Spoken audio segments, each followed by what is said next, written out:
Hello, good morning and welcome. Apologies for the slight delay. If you've been following me in the chat box, we're attempting to push Crowdcast to its limits. We have 4 people on the line today, so we did have some technical issues to overcome, so thank you very much for bearing with us. And as Lucy reminded me, I need to say Happy New Year because it is still the new year, and this is our first webinar of 2022. If you're new to these webinars, you're with Property Master. We are the leading online mortgage broker for the buy-to-let market. We do these roughly sort of once a month. This is slightly different because this morning I'm delighted to say, joining myself and our CEO Angus Stewart, we have 2 of our landlord customers, Andy Adewale. Good morning, Andy. Good morning, Christine. Good morning, everybody. And Dave Lau. Morning, Dave. Hi there, everyone. Happy New Year. Yes, thank you. And we know that landlords are always interested to hearing from fellow colleagues in the market about what they're seeing, what they're experiencing, and what their views are. So great opportunity here. I'll kick off with some questions in a moment to Andy and Dave, and then if you have questions or comments, please put them in the chat box, or as you see, there's an ask a question facility at the bottom. So I'll monitor that. We're going to kick off, as we always do, with a few words from Angus, our Chief Executive, just a bit of an overview of news in the market and things to watch out for, really, as we begin the year. So, Angus, over to you. Thanks, Christine, and a Happy New Year to everybody from me. It's great to have you here, and it's great to have Andy and Dave with us too, so thanks for joining us. So 2021 was an interesting year, huge rise in house prices, 10% rise in prices, when, if you remember, in 2020 at the beginning of the pandemic, we were all concerned that we were going to have a house price crash, and staggeringly it went the other way. So crystal balls, nobody seems to have a particularly good one, but this was largely fueled by stamp duty, holidays. Those are finished, but we've still got record low interest rates, and those really helped fuel this market. I think we're going to see growth slow a bit, but it doesn't look as though we're going to anywhere near a crash at the moment, and so things are looking very positive. Markets remaining buoyant, and I think one of the biggest challenges that landlords and residential customers face is there's a shortage of properties to buy. There's not a huge amount on the market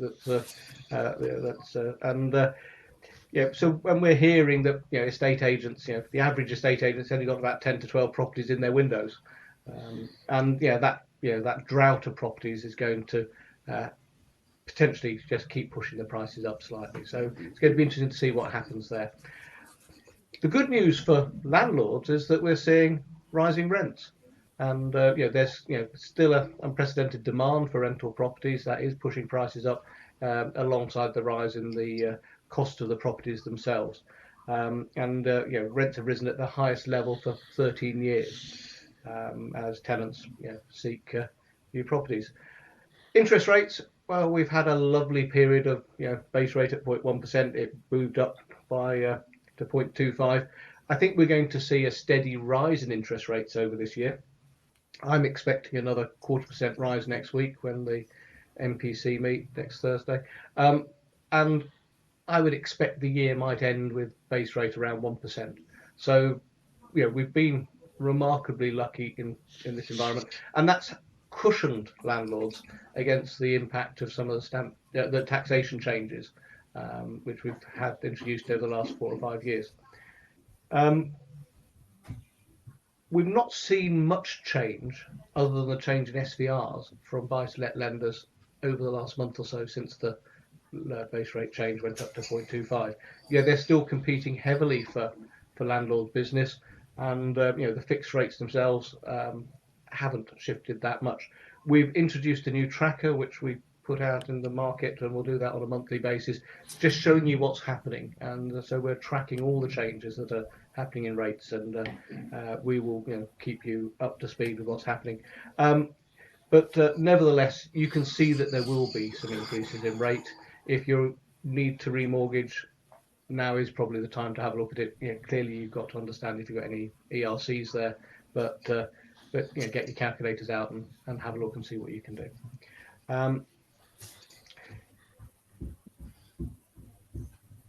Holiday lets. We heard some news from Michael Gove a couple of weeks ago that they're looking to change the rules slightly on holiday lets and when you can get council tax exemptions. And our understanding is that you now going to have to prove that your property was rented for a period of time during the year. We're a little vague about what this mechanism of proof is going to be. Once we've got a bit more information, we will update the sheets that we've got on our website in terms of helping people understand holiday lets and the rules around that. They still look as though, for people who are really renting them out, a good investment. There are lots of tax breaks still there, but one of them is just being tightened up there. The other element which I think is worth talking about, which looks as though it may affect landlords. Again, there was an announcement a couple of weeks ago for those people who've got buildings with cladding in the 11 to 18 metre category. And reading between the lines, it appears that although there's going to be help for residential owners, they have explicitly not covered landlord owners. And I don't quite know whether that was deliberate or accidental, but it does appear that landlords may be held accountable for those increased costs rather than getting passed back to the government guarantee forcing builders to actually do stuff. So please watch that. If you're affected by that and you have properties which have got cladding, which are now you've got, please let me know, because we want to help you and see if we can actually build some traction there to put a bit of pressure on the government to sort some of these things out. So if you've got a cladding issue, drop us a line to info@property-master.com, and quite keen to take up cudgels on your behalf. So anyway, I'm going to pass back to Christine. We've got our guests here waiting. Hopefully people in the audience are going to start asking Dave and Andy questions about their journey and some of the challenges and great news that they've had over their journeys as landlords. So over to you, Christine. Okay, thanks, Angus. Well, I had some great chats in advance of today with Andy and Dave. And one of the questions to ask really is, how long have you been on this journey, and when did you begin and where? So, Andy, I think you started your property journey buying a property quite near to where you live, and then it began to snowball from there. Is that right? Can you tell us about how you began your journey? Yes, that is correct, Christine. I started in August 2006, in all honesty, by accident. And I said by accident because at that time, I worked in the financial services industry. As a matter of fact, I was an IFA at the time. And for many years before that, I had literally zero interest in properties because I had the mindset of, I guess, the average person. It's too much hassle, tenant issues and all this stuff. I was a paper asset person. Stocks and shares. I traded stocks and shares regularly. I was a day trader in my own little way, that sort of thing. And then I went to see a family relation. I went to visit a family relation in London, and I saw this envelope on his table. And, I'm always curious. I like to read. I like to study things. So I just thought, have you seen this post? He said, yes, he knows what it is. I said, well, it's got a date here, which is like 6 or 9 months old. You haven't opened it. How can you have a post and not open it for that period of time? He said, he knows it's some rubbish from some guy. He told me who the guy was. I said, well, if you're not going to open it, can I? He said, yes, you can. So I opened the envelope. I read the content of that. It's got a CD in there. I said, would you mind if I take the CD with me? He said, no, take it. To be honest, I was going to be in it, just haven't got around to it. I said, okay, I'll do that. So I left him, got straight into the car, put his CD in, and I thought after 10 minutes, oh my goodness, what on earth has been wrong with my head? So what was this CD was about? Right, I'm coming into that. Yes, it was a CD, a a promotional CD by Robert Kiyosaki, somebody that most investors know about. And in this CD, he interviewed a gentleman called Dolph DeRoos, a New Zealander, come American property investor. And what he said in 10 minutes in that CD told me really all I needed to know to make different decisions. So unfortunately, one of my weaknesses, which I guess is a strength for most people, is when I see or hear something that touches a nerve with me, I take immediate action. Whereas most people will procrastinate and procrastinate. So I say it's my weakness, it's their strength, if you can get where I'm coming from.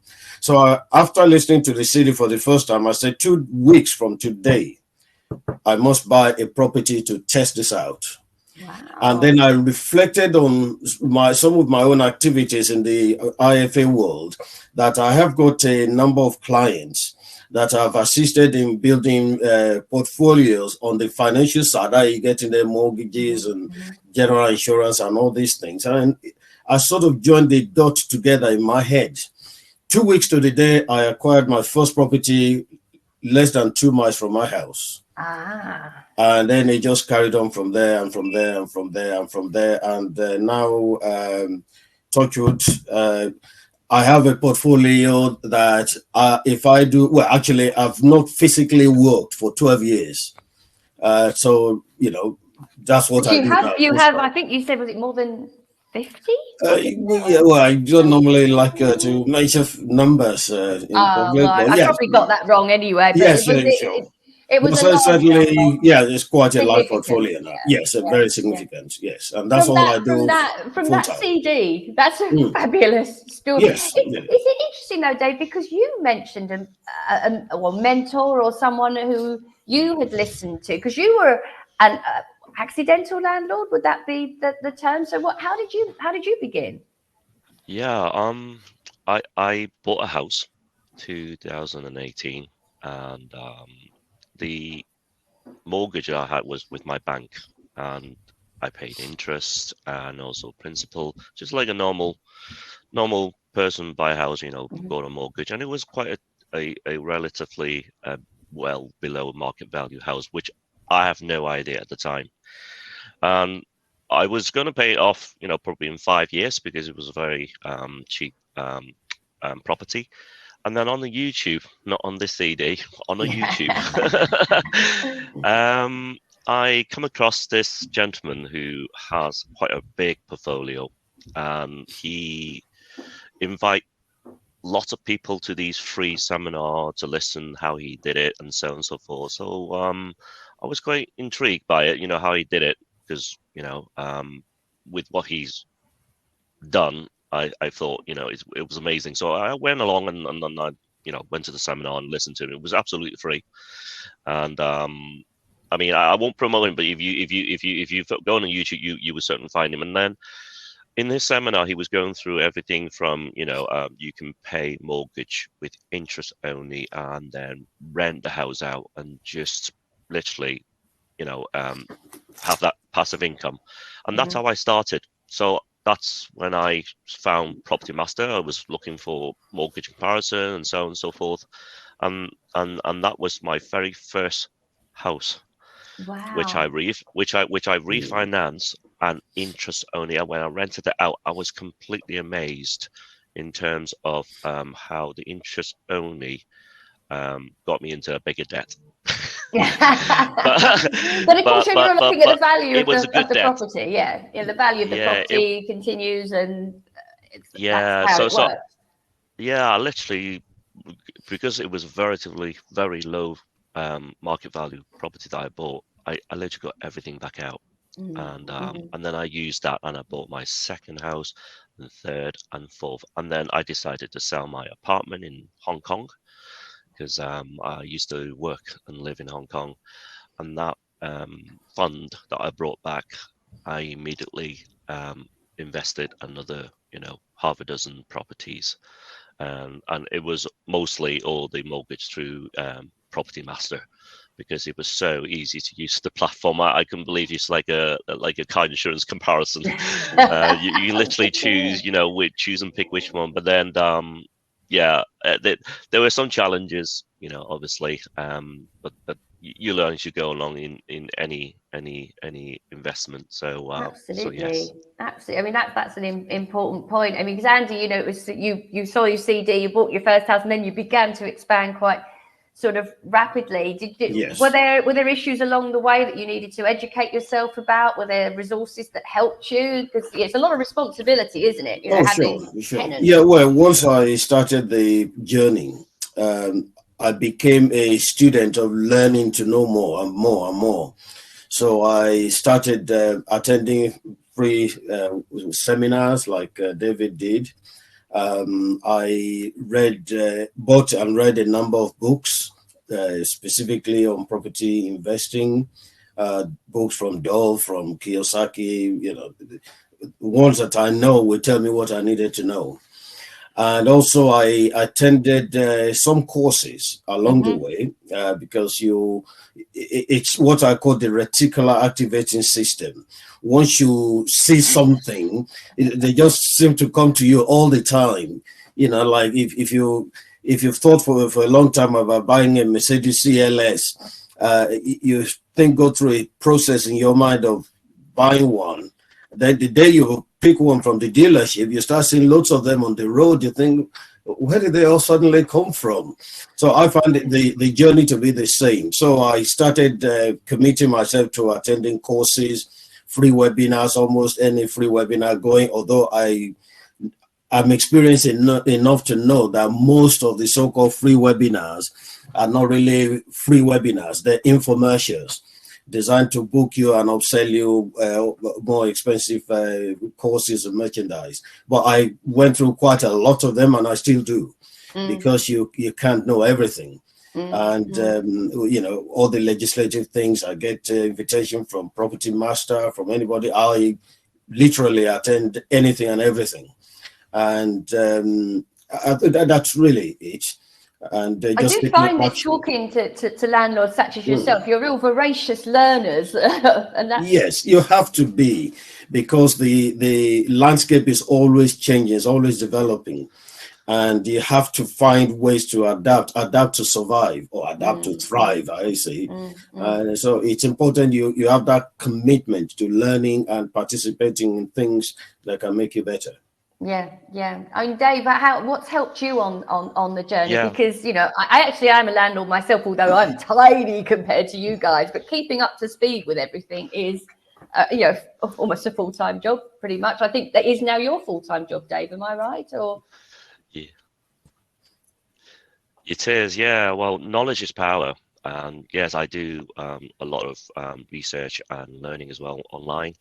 But this mentor of mine, yes, I did pay for his academy, which I went on to, and he goes through all type of strategy in terms of property investing. Obviously, as an investor or as a landlord, you need to focus on one particular strategy, what you need to focus on doing. And that way, then it helps you to improve that strategy knowledge and master it. And once you've done that, then you could consider looking into other strategy to help with your portfolio performances, the passive income that is coming in. So I started with BLT, which is buy to let, and then because during the time when I was on academy, they were talking and also lease option agreement. There's all kind of strategy that he mentioned, but because I bought my first house and it was like a buy to let, because it's just a house, there wasn't enough room to do the multi occupancy type of the investment. It was the second house when I bought. It was an accidental HMO, house, multi occupancy, because when I bought it, it was 4 bedroom upstairs. And there's a lounge, there's a living room and kitchen. Because I went to this academy, he showed me by putting an extra bed down in the bottom room, that can be potentially 5 bedroom HMO, and there's 1 toilet to share. Now, because I've done my research, a lot of people don't like, one toilet sharing 5, 10, 6 people. So I decided to still keep it as a 4-bedroom, but making one of those bedroom the single bed, which normally when you buy like a 3-bedroom, 4-bedroom, one of the rooms really small. And because the knowledge is power, you've got to have a certain area of living space in the room. That room won't be fitted for 2 double bedroom, which means you're not going to get the income. So I converted that into another bathroom. So 2 bathroom. I still got the 4 bedrooms, and it was through the training, through the learning, through the knowledge, I was able to convert that BLT originally that I thought it would become a HMO, which brought me double the income. And I think the other bathroom makes it And more it's power. attractive, would you say? It is, and obviously there's a lot more compliance. You've got to get I'm in Liverpool, and there's no HMO license, for any houses with less than 4 people. So because I've got 4-bedroom, I will never have more than 4 people. So I thought, right, I'll get the non-HMO license. In Liverpool, they used to have the selective license, and that's something you've got to have. But then I think a few years back, after when I bought that selective license or got the selective license, they scrapped it. They scrapped it. But now they're going to introduce it back in February again. So you've got to keep track with the with the update with the councils and everything, making sure that your house is compliant. So that's the kind of my second house accidentally become a HMO, and then I just focus on BLT and HMO, BLT and HMO. Yeah. That's interesting with the issue you raised about licensing, because you're absolutely right. We had a planning expert on last year, and he was saying how these licensing schemes are springing up all over the place.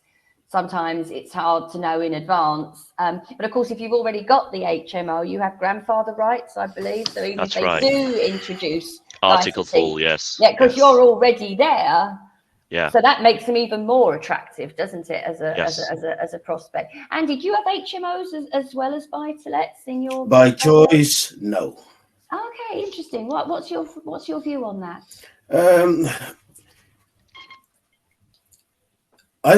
My position is, as an investor, as a landlord, you have to decide whether you are a landlord or whether you are an investor.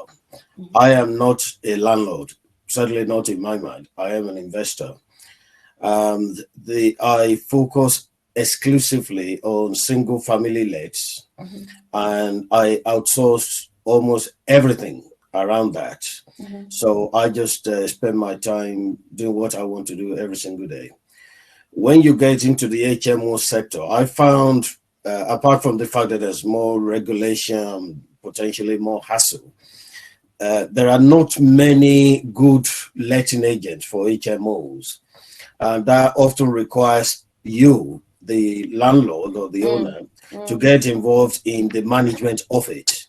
I have zero interest in managing properties. I will not do that. I don't do that.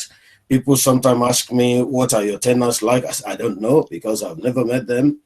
Occasionally, when I've had to go out with contractors out of choice to see what's happening in one of my houses, I get them to introduce me as either their trainee or as the project manager for the landlord, because I'm not in that market.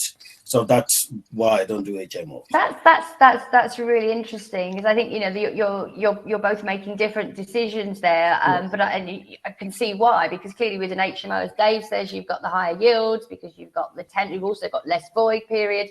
But on the other side of the coin, as you say, Andy, it can be a lot more work. I totally agree with Andy. Now, because I've got HMO, so I've got both pies on my plate. So I know exactly what it's like BLT. I hardly see my tenant hardly sees me. And I used to have agents as well. But I had to decide to not to use them because they were not reliable. It turns out that I at the end of the day I take on the calls. But with the BLT, I made it quite automated, because during the time of my journey, I met lots of people, lots of maintenance people, DIY people, cleaners, and so on and so forth. I got a rapport with them and I built a relationship with them, and I said to them, look, okay, if I have a problem, can I get the tenant direct for you instead of me? So in that way, then they become kind of my agent, but not quite agent, but they don't need to collect the rent.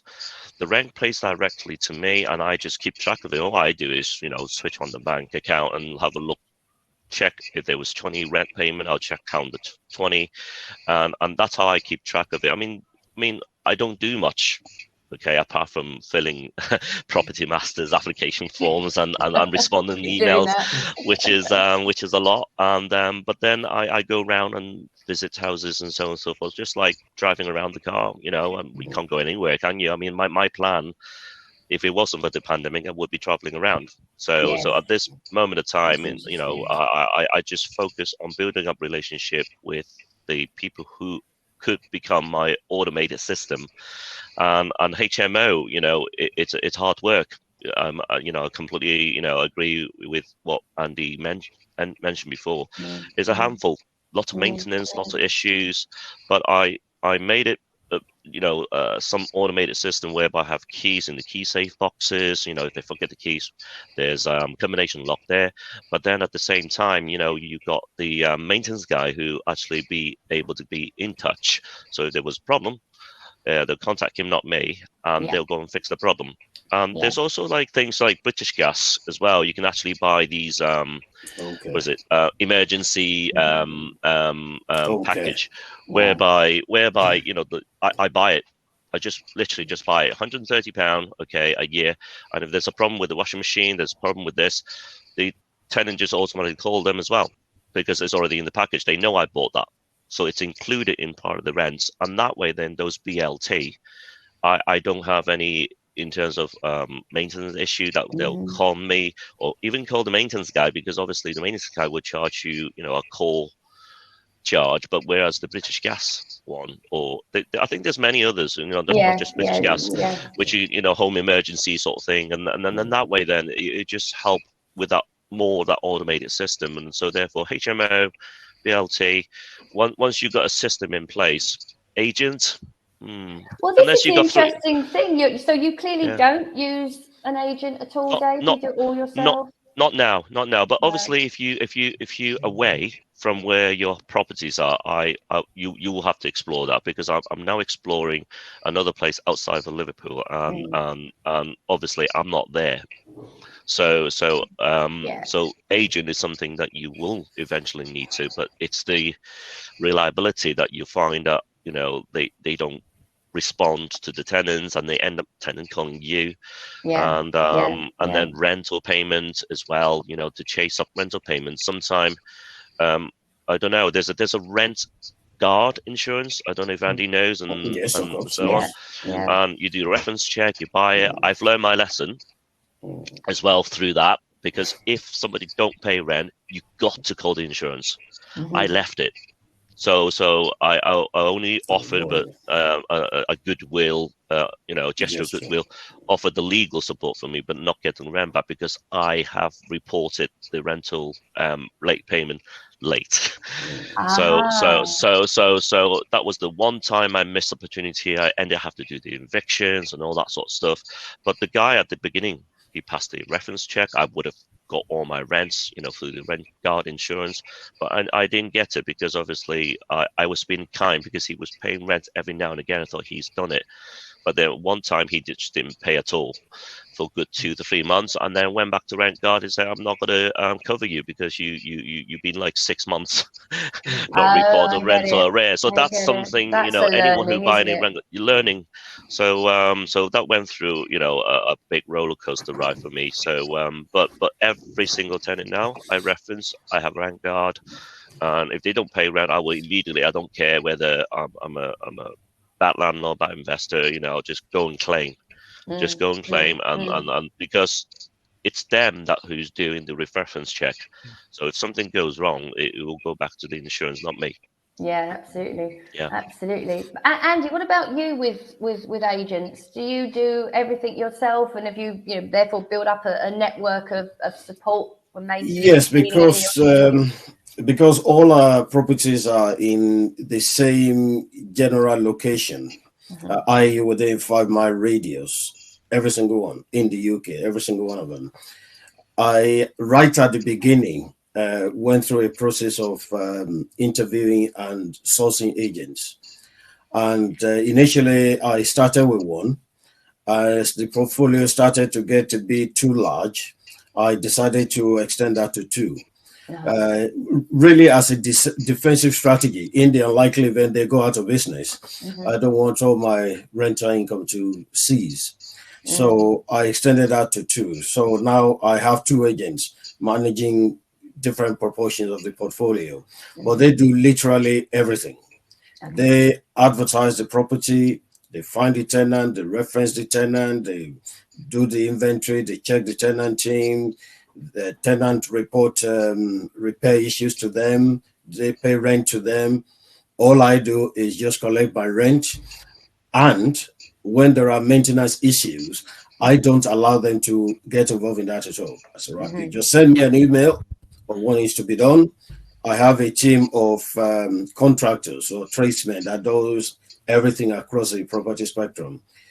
As soon as the repair reports come in, I just forward it to the right person. They get on with it, go and sort it out, and then when they're done, they email me an invoice. I pay the invoice, and that's it. Right. So that's how you run it. Okay. Yes. Right. But how does it work when you move out of your locality? Because are you looking? I don't. You don't. Your strategy is to stay where you Absolutely. are. You know, 5 mile right? radius of my house, no more, no less. Right. Right, Dave. I think you are expanding. Sorry. The only exception to that, which I mentioned to you on the phone, Christine, the only exception to that is I also own some properties abroad. Ah, yes. Yeah, for again a couple of tactical reasons. I own some in the US, rental properties, not holiday properties, and I own some in Thailand, which are holiday properties. But I acquired those for specific reasons at the time I did. I have not expanded on them since, for about 8 or 9 years now, and really I have no intention to do so yet. So those are there as well. Again, I run them in a similar way. So we have agents that runs them, we have the contractors and everything. All I get is just emails, and I respond to emails, and happy as Larry, as I say. Good for you. Good. Dave, are you staying within your own locality? I think you're moving slightly out. What's your plan there? Well, the thing is, I started my property journey quite late. Even though, I had a property, bought a property, but I never knew how to expand it. I actually, started when I was 49, and within this 3 years, there was a lot of changes in terms of properties. Buying is one of the one.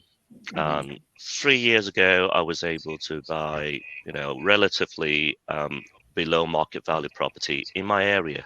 Hence, I was able to have a decent size portfolio at the moment in my locality. But at the beginning of this podcast, you mentioned that difficulties, shortage of properties. That is exactly what's happening here at the moment with me. I'm not as fortunate as Andy. He's already got all those property around his area. I wish I could. And because I've only started 3 years ago, and literally there was a lot of similar people like myself who is also investing in my area as well, competing with offers and so on. So really, there's a very shortage around. So I have to look elsewhere.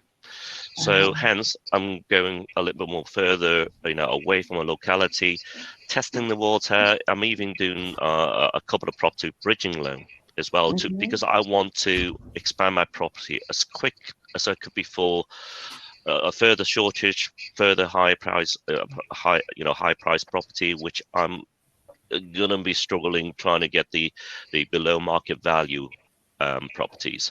So hence that's why I'm going away from my locality. I've got 3 at the moment. That I'm purchasing at the moment. 2 of them is actually mortgaging with yourself at the moment in the process, and 2 of them is actually on this bridging loan, which is obviously I don't think that's another strategy where you can actually purchase a property without using your own money, but it's not mortgageable, but it will eventually become mortgageable once they start. I guess they need, and I think we were talking about this, they need a lot of work, that you're going to do quite a lot of work on those properties and hopefully do that quickly and turn them around and then get them out. That's the plan. I would say, Dave, yes, you can talk to us about development and bridging stuff. We do that. So you do? Okay, right. We do, yeah. Okay. And we do commercial stuff as well. It may not be it's not on the system, but if you talk to your relationship manager, Andy, or whoever it is you normally talk to, they will be able to help you. Definitely will do. It's always great to have everything in one place, because every time when you go through one application process, you've got to provide the information over and over again, and that's my time is taking. And if you're so if you're self-managing a bit of your property, try to get it automated. You can do without reproducing those paperwork and information. Yeah. Andy, this issue about... Sorry, Christine. Do either of you ever buy at auction and redevelop the properties, or do you try and buy properties which you don't need to do work on? I should I take that first? When I first started, I never bought through auctions. I just went through other conventional ways, like estate agent. I had great relationship around my area. They all know me. But over the last, since I think 2014, I started buying at auction. And there were a number of reasons for that. But one of the main reasons is I started moving gradually from what I call the boring buy-to-let into development. So, again, I have a team of people. They just, I collect the keys, I take them there. Even if I'm not there, not here, like sometimes I spend 7 weeks in Thailand without coming here. They just carry on the work because they know the exacting standard we do all our properties too. So I buy at auction regularly. But since November 2020, that has been incredibly difficult. I think since then, we've only bought 4 properties at auction. And the reason for that is the amount of people that ridiculously overpay. It's just staggering. I mean, I can give you so many examples of properties I'm thinking, either this person knows something I don't know, which I doubt, or they have more money than sense, or they just are totally clueless about the area and what the property is worth. Because why, for example, would you pay £90,000 for a property, which I would prefer to pay 45 to 48 for? Whoa. Knowing that you still need to spend 25 to 30,000 to do it all, and knowing that once you've done it up, the absolute top value is 95,000. Why will you pay 90 for it? And then when you read in the legal pack, there's another £8,000 premium, buyer premium to be paid, plus legal fees, plus stamp duty. So because of that, we've not been able to buy a lot of properties through auctions since November 2020. And that trend has continued persistently, to the point where I'm starting to think, well, maybe until the market thaws a lot more, I should stop wasting my time viewing auction properties, because people just pay silly monies. Yeah. I see some of them after the auction coming back on the market to try and sell them because they collect the keys and then thinking, I'm going to win this house, I've paid too much. I said, well, the fact that you foolishly pay too much money doesn't mean somebody else will be happy to take it off you and pay you the same or pay you more for it. It doesn't quite work like that. Wow. Yeah. I couldn't agree more. Apparently, because on the day that I found out that I ran out of buying property in my local area, everything was guided prices, which means auction. So I was so intrigued by what was all this guided prices. So I attended one of this auction events. This as well, just 6 months before the pandemic, and I sat in there, and I saw this property starting price was like 10 grand, and if you need to auction, I think there's a fees like £8,000 fees, and which you have to have it in the account, and then you see these people bidding. And now before then, I was also quite interested with that £10,000 house, and I had a was it a viewing, like a group viewing, and you know the state of the house. There was no roof, there was no ceiling. The house is completely in carcass. Basically, there's no kitchen, no toilet, nothing at all. And it's a 2-bedroom terrace house as well. It's a 2-bedroom terrace house. Now I know quite well, okay, because I'm local. You can literally buy that kind of condition of the house about 20 grand, 20 to 30 grand, because you need to put about 40 to 50 grand to get it up. And the market price at that time, like 3 years ago, you can, if it was in a very good state condition, you can probably get it for 55, 60,000 pounds. And you know what the end auction amount that person was bidding for? 90 grand, which Andy mentioned somewhere around that, 90 grand. And then on top of that, you're going to put 40 to 50 grand to it. So it's like double the market value. How on earth would a 2-bedroom terraced house worth like, 120 grand at that time? I mean, it's ridiculous. So I thought, this is not right. I just stuck back with the conventional way of brokers and agents and just buy the property through that way. And the trouble is, when you do Rightmove or any of the property search, like you can't filter out all these guided prices so you have to scroll through all the way along, try to not pick one of the guided prices to arrange, because sometimes you can miss that. Oh, you saw this, or this is 50 grand, and it turns out to be guided prices as well. And right now in my locality, any 2-bedroom house, it's now from 50 to even 60,000 pound.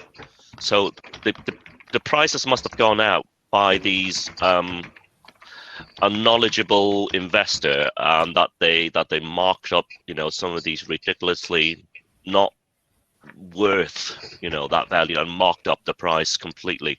So hence it's shortage of property. There are lots of property there, but it's at the wrong price tag.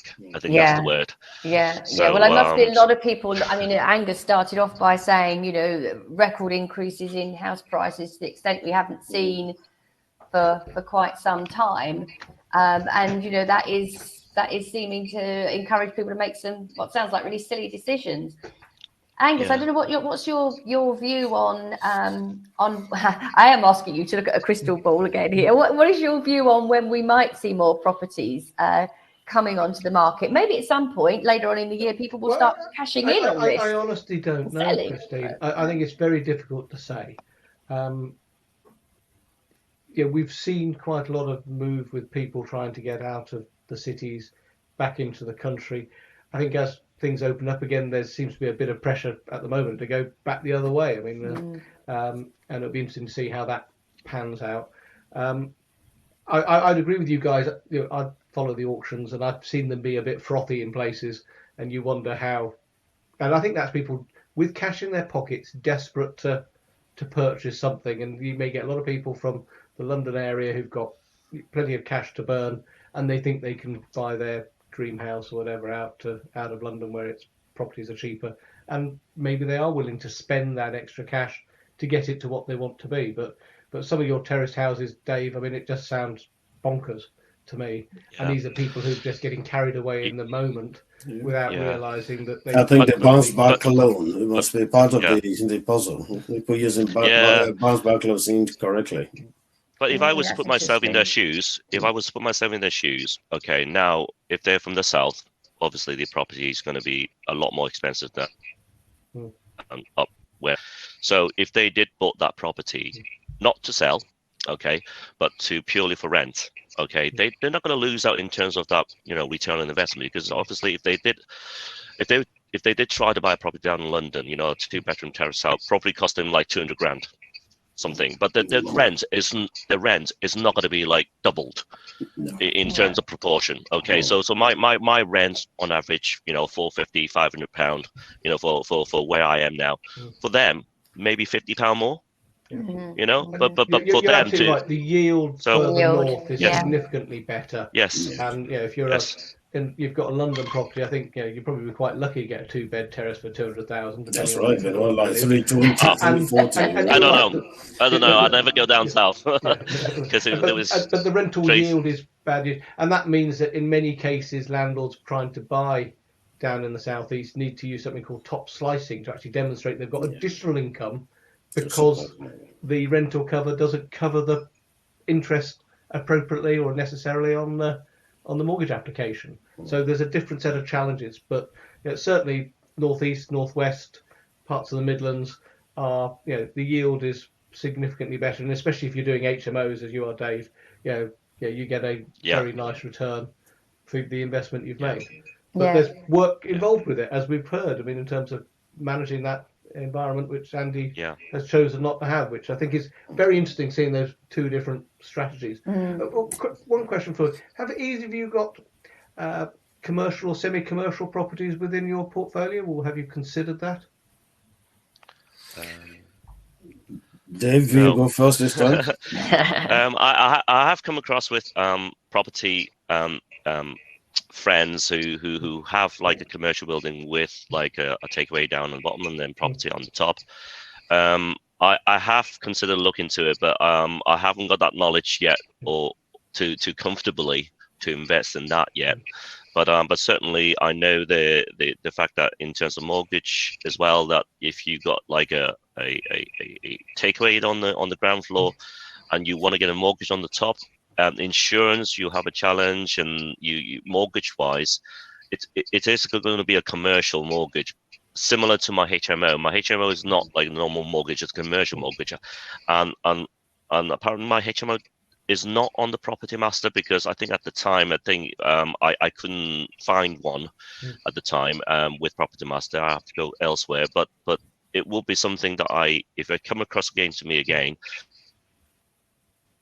I will be giving a look into it, yes, because the commercial side, it's actually cheaper. I did some research as well, because I don't know whether people gone out of the business or business is not great, so therefore they want to let go the commercial side of the business together with the residential on the top, which could be flats that you can convert into, which you can invest and develop.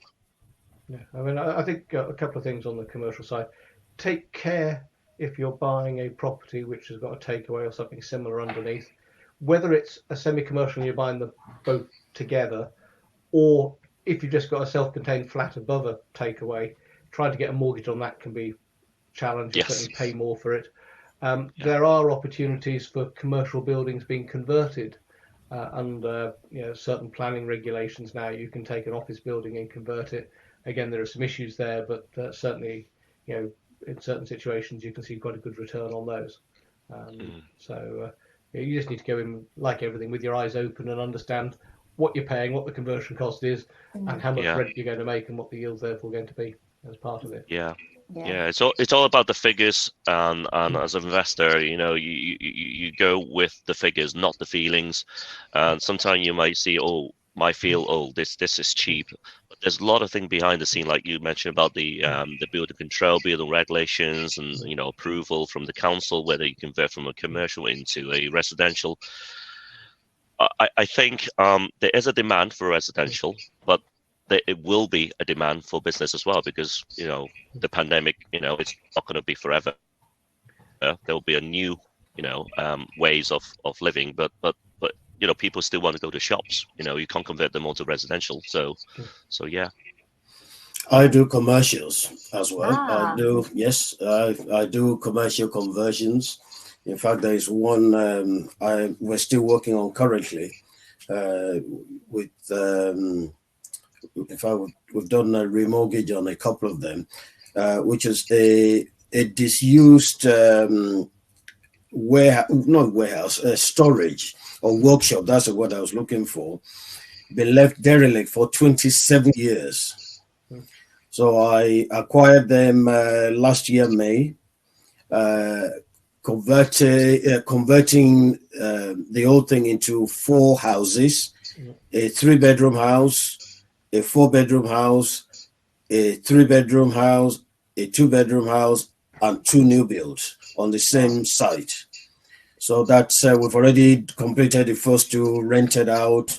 The one has been refinanced. The other one is going through refinancing at the moment. The other two will be ready by, I would say, May, June this year. And then we start on the new build, which is at the back of the site. I did similar thing in 2008, where I acquired a disused commercial building with residential attached to it, converted that to 4 houses and also 2 new builds on the same site. Wow. A pair of 3-bed semis on the same site. So we'll do that. We've got one also at the moment, which we wanted to start work on to split them in a disused chemist, split it into 2 houses. But in the process of doing that, we've had an offer from somebody to buy. So, well, it's not really for sale, but everything's for sale at the right price. So we're going through the motions of that at the moment. But in addition to those 2 ones, which are my ones, we've also got a couple of commercial properties, which I sourced, arranged, facilitated, overseen for a couple of my associates. One of them is 3 shops and 5 flats at the top, and the other one is 1 shop and 2 flats at the top. So we've done those. That's a big project. Yes, yeah. Yeah. Angus, do you think we are going to see more landlords moving into commercial, particularly if residential is hard to get hold of? I think it makes some sense that there are office buildings and shops which may not be able to be rented out or sold as commercial buildings, and therefore there will be some opportunities for landlords, in particular some of the city centre areas, where you can do some conversions. Yeah, and I think that the government is relaxing some of the planning. Some of it can be done under permitted development rights, I believe. Yes. Yes. So, and so that makes life a lot easier from a planning perspective to be able to do some of these conversions. Clearly, you need to get appropriate advice and do it to a certain standard, and you've got building regulations to consider and all those other things. But I do think that we're seeing commercial buildings getting migrated into residential, and I think that's going to be something we continue to see over the next few years, given the demand for residential rental property. And I think it's sorry to cut you off, Angus. I think it is a key area for investors to experienced investors or more experienced investors to focus on, because we talked about auctions earlier, we talked about shortage of properties. You'll find that one of the reasons where there are shortages at the so-called bottom end of the market is because of the low barrier to entry. So if you're buying a 40, 50,000 pound house, there are so many people who can get into that. But what I found is once you start getting over the 150,000 mark and beyond, competition drops massively, absolutely massively. That, very often when I look at properties like that, it's just me and maybe one other party involved, nobody else. So you can create a lot of value through those. I mean, if I give you just as an example, the one that we're working on currently, I say we, my contractors and things, I acquired the whole lot at £160,000 cash. But the first 2 that we've done has already been independently valued with mortgage offered on them, valued at £245,000, just 2 of them. And we still have 2 more to do, and we still have the 2 new builds to do at the back as well. So the opportunity there is vast and the competition is less. But one has to know what one is doing, and one has to have access to funds. Development finance can be quite costly. They wipe out your returns. So if you're not careful, you end up having to find money at the end of it to get out of the finance. But it's something really that investors should focus on more. Well, that's real. Well, Angus, we may have the topic for the next webinar. Looking at commercial. Just conscious of time, actually. We've nearly been online for an hour here, and we could have carried on easily. I mean, it's been fantastic. Dave and Andy, thank you Thank you so very much much. Thank for you. your insight. We could have just carried on and on and on. I've Yes. really Yeah. enjoyed it. I hope everyone on the line has as well. Angus, do you want to just say a few words before we log on? I'd like to extend my thanks to both of you. I think it's been great to actually get a landlord's perspective on the market, the types of properties, and your strategies. And I think the fact that we've got two landlords here with quite different strategies in what they're doing, but both being very successful in growing their portfolios, I think you show great fortitude, and you're a great example to other landlords who are in the market trying to move in. So so thanks both of you. Thank you very much, Talk Angus. to you again. Thank you. Thanks, Christian. Thank you. Thanks to David. You're welcome. Just Yeah. while I'm here, we do That's the a Andy. little advert for Property Master. We do commercial stuff. We do bridging. We're very happy to help you and any other landlord across the whole piece in terms of property. And it'd be good to talk to you further.